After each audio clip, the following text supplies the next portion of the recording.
We are back with a recap of Ohio State coming off of their bye week to play against Iowa in Columbus, and they get the job done with the final score of 54-10. We will start off with the good because, again, you look at the final score, it's 54-10. It's a blowout as everyone expected. And while it was a good result, I'll get into a little bit later. I'm not sure how good this game actually was for Ohio State. But again, we'll get to the good stuff first because overall, you don't win a game 54-10 and have it be an actual bad game. The offense for Ohio State and specifically C.J. Stroud found their groove in the second half. The wide receiver core also stepping up tremendously in that second half as well when things were still a little rocky. We'll get some more on the receiver core and talking about Jackson Smith and Jigba and the bad stuff that happened. For the entire game and not just in the second half, the defense was solid. They ended up forcing 6 turnovers overall, although that might also have to do with some of Iowa's just being horrible on offense. Spencer Petras is like one of the most horrible starting quarterbacks I've ever seen play in my life. I'm not even exaggerating. I've been a Browns fan my whole life. I know a lot about bad starting quarterbacks. Spencer Petras is one of them.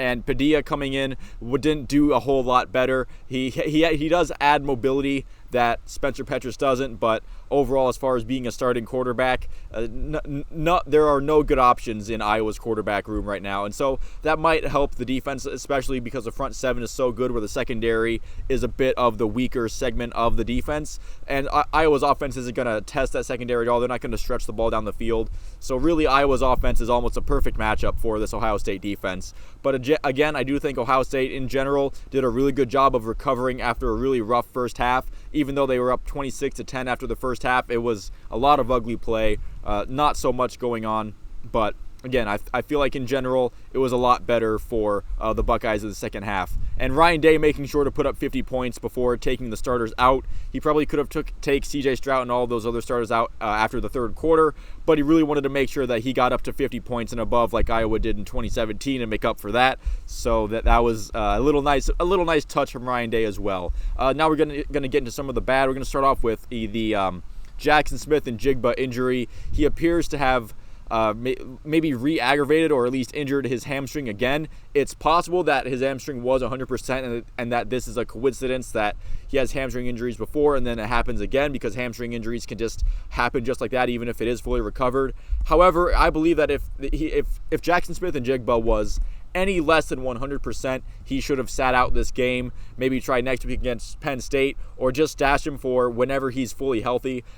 This Ohio State receiving core in the passing game has done tremendously without him. I'm not saying they couldn't be even better with him in the lineup. I'm just saying that he's a luxury that the Buckeyes haven't needed. So I feel like if they were throwing him out there when he wasn't 100%, and they said they would give him limited snaps this week, just kind of putting him out there if he's not 100%, I feel like is doing him a disservice in the long run. And so far this season for him has been a missed opportunity, and it's really sad because it's not even his fault. It's not anyone's fault really. It's just that he's been prone to injury this season. That's unfortunate. Hopefully this doesn't tank his draft stock if he does end up going to the draft this year, and hopefully he can, when he is able to come back this season, he's able to light it up. He's able to show everybody why he was anticipated to be the number one receiver for this team this season.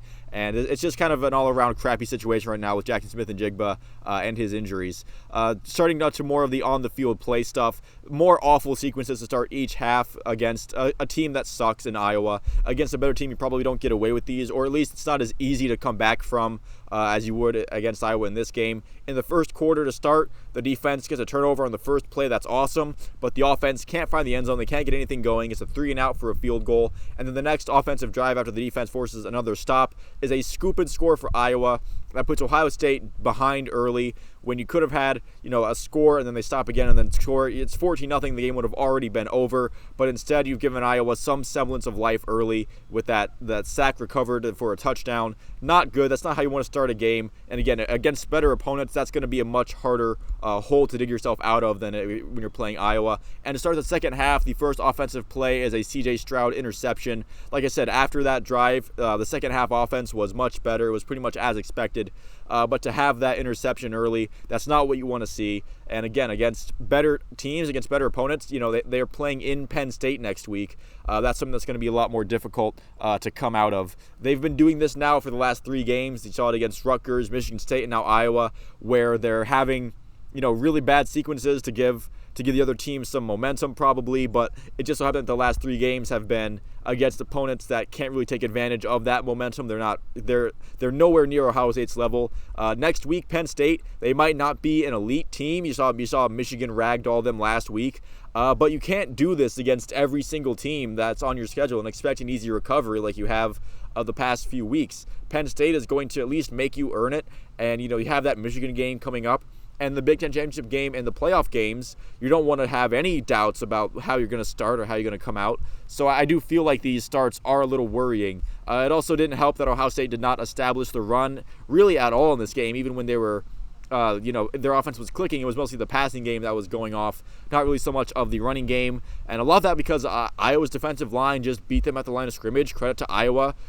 Their defense is actually pretty good. I don't know if they're as good as Ohio State made them look, but I do think Iowa does have a good defense. So credit to them for winning some of those battles at the line of scrimmage, but really discouraging for Ohio State that they could not establish the run at all in this game. 1 touchdown in the first half, simply not good enough against a vastly inferior opponent. I know their defense is really good, but their offense is just garbage. Hopefully this is just a bye week thing and that this is just, Ohio State haven't played in a while and we're a little rusty in the first half. In the second half, they come out like gangbusters. But Ohio State's going to have long breaks between the end of the regular season and the championship game and the playoffs. Again, should they make it.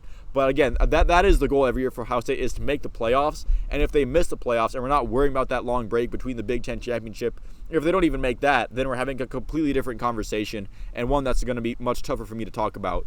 But in general, again, you win a game 54-10. You're usually in good shape, but some of the things I saw from Ohio State today were a little discouraging, and hopefully, again, that is just knocking some of the ring rust off with having a bye week. So thank you all for watching. If you made it this far, please feel free to leave a like and a subscribe if you enjoyed the video and like to see more like it. Let me know in the comments what you thought about this game for Ohio State and if they can recover from some of their rough starts earlier on moving forward. Thank you all again for watching, and I will see you at the next one. I'm going to edit that out.